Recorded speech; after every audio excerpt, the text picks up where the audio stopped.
오늘 하나님께서 우리에게 주신 말씀은 디도서 1장 1절에서 4절 말씀입니다. 디도서 1장 1절에서 4절 말씀입니다.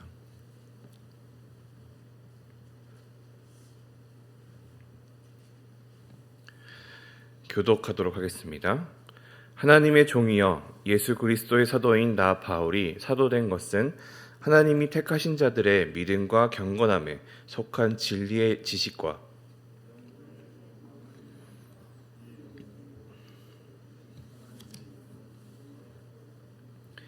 자기 때에 자기의 말씀을 전도로 나타내셨으니 이 전도는 우리 구주 하나님이 명하시는 대로 내게 맡기신 것이라. 따라 나의 참 아들 된 디도에게 편지하노니 하나님 아버지와 그리스도 예수 우리 구주로부터 은혜와 평강이 내게 있을지어다. 아멘. 지난 갈라디아서에서 이어서 오늘부터 남은 1월 동안 디도서를 함께 보도록 합니다. 디도서는 편지로서 신약 성경의 편지의 형식을 가진 성경책들을 우리가 서신서라고 이야기를 하는데, 그 서신서 중에 편지의 저자가 바울이기 때문에 바울 서신이라 우리는 이야기를 합니다. 그리고 그 바울 서신 중에서 토마스 아퀴나스가 이 편지를 목회 규칙을 이야기하는 책이다, 그 편지다라고 이야기하며 그때부터 이 디모데서와 함께 목회 서신이라고 이야기를 하고 있습니다. 이 목회 서신은 바울의 4차 선교 여행 때 적혀진 것들인데요.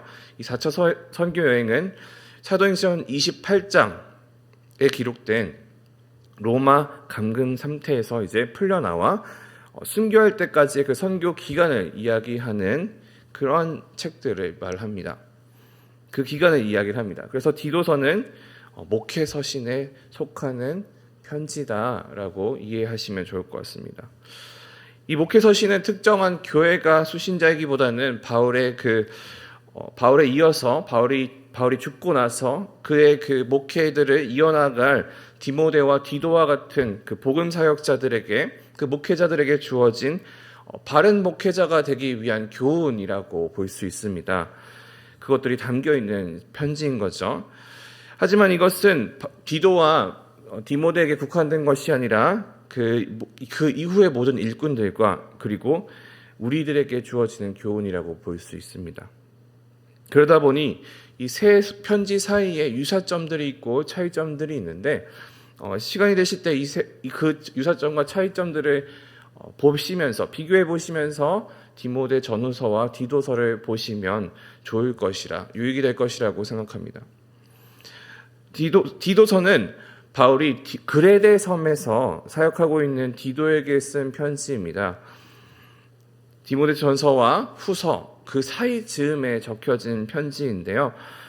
우리가 계속 이야기하듯 바울이 쓴 편지이지만 하지만 적은 것은 아마도 다른 사람인 바울에게서 무언가를 들어서, 그러니까 바울이 이야기를 해주면 그것을 가지고 들은 걸 적고 그 내용을 바울이 다시 확인해보고 그 다음에 괜찮다라고 여겨지면 바울이 그 편지에 서명하는 식으로 편지를 적었을 것이라 여겨집니다.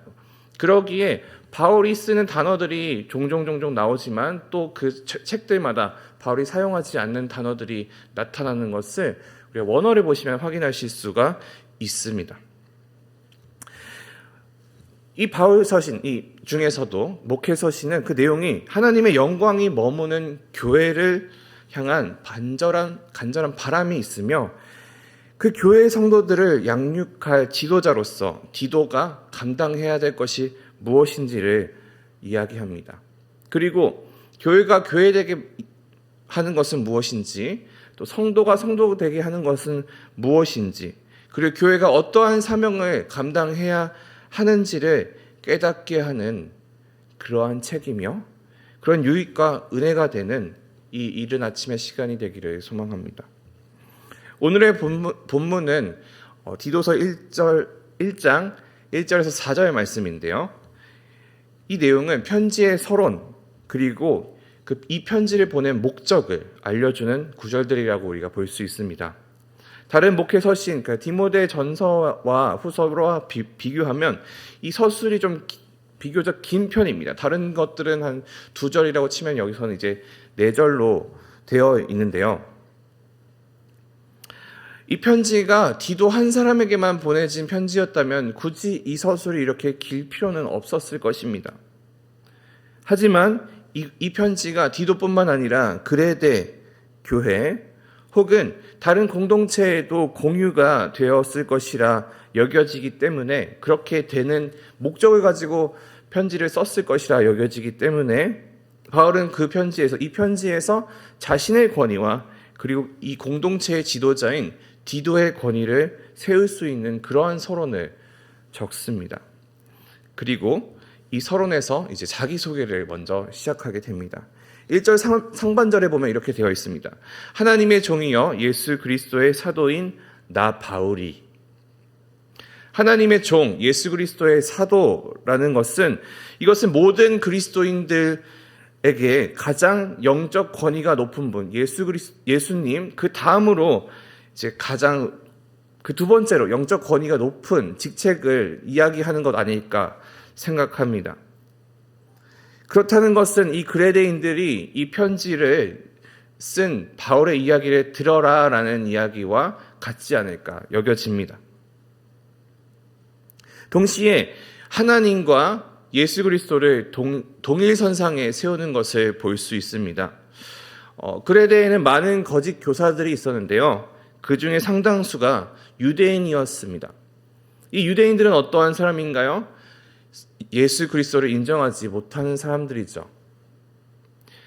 그렇기 때문에 바울은 다른 편지들에서는 보통 자기를 누구의 종이라고 이야기했을 때 예수 그리스도의 종 혹은 그리스도 예수의 종으로서 자신을 이야기를 하는 것과는 달리 이 그레데에 있는 디도에게 보내는 편지에서는 하나님의 종이라는 수식어를 먼저 붙이게 됩니다. 유대인들은 예수님을 인정하지 않았습니다. 당연히 성부 하나님과 성자 하나님을 동일선상에 올려놓는 것을 달가워하지 않았을 것입니다. 그러기에 바울은 자기를 소개할 때 하나님의 종임을 이야기하고, 그리고 하나님의 종 예수 그리스도의 사도를 이야기하며 이 하나님과 예수 그리스도가 동등한 위치에 있다는 것을 알려주는 것입니다.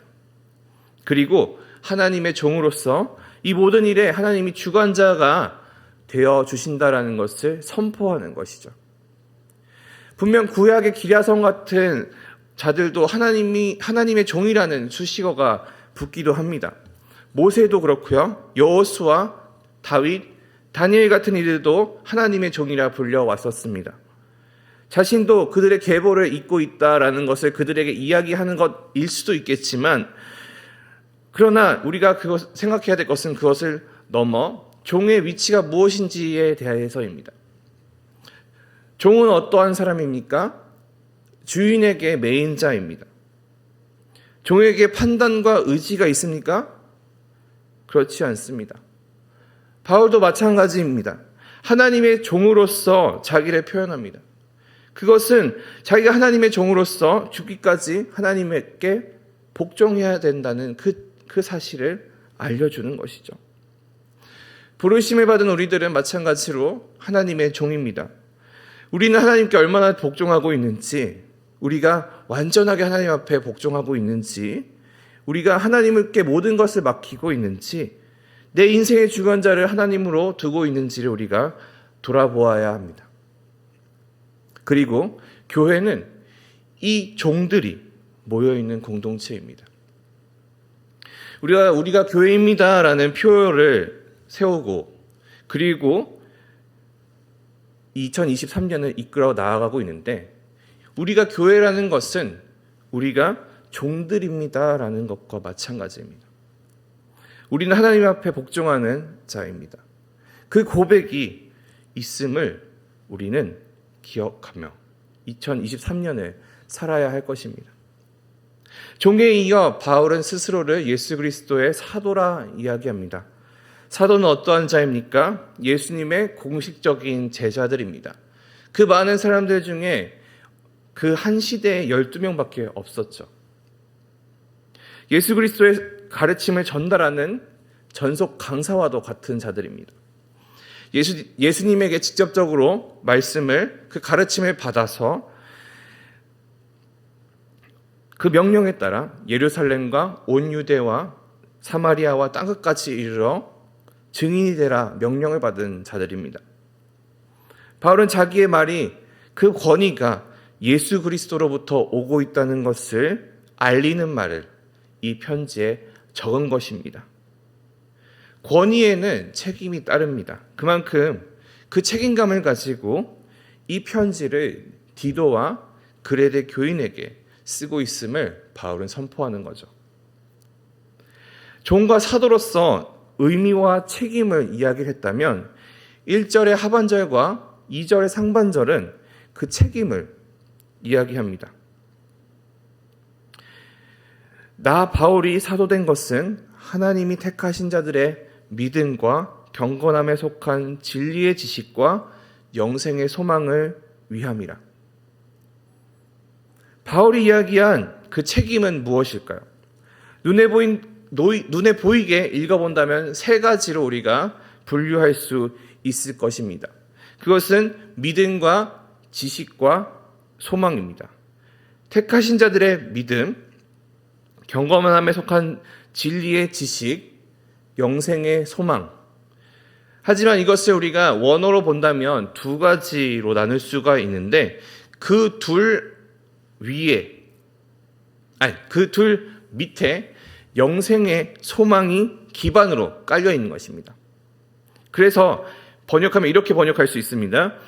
영생의 소망 위에 하나님의 택하신 자들의 믿음, 그리고 경건함에 속한 진리의 지식.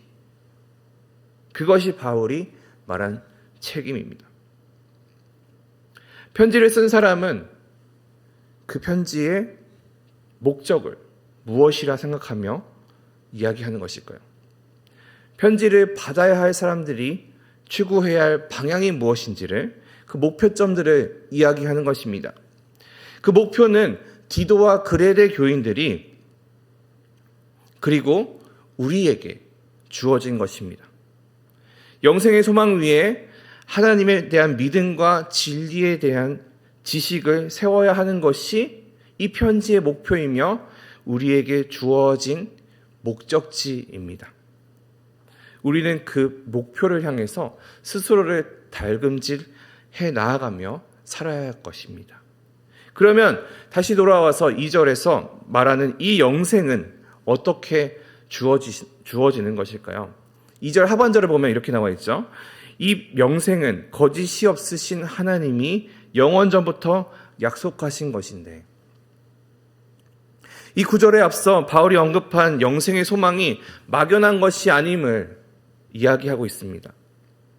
이 영생이 어떻게 주어진 것입니까?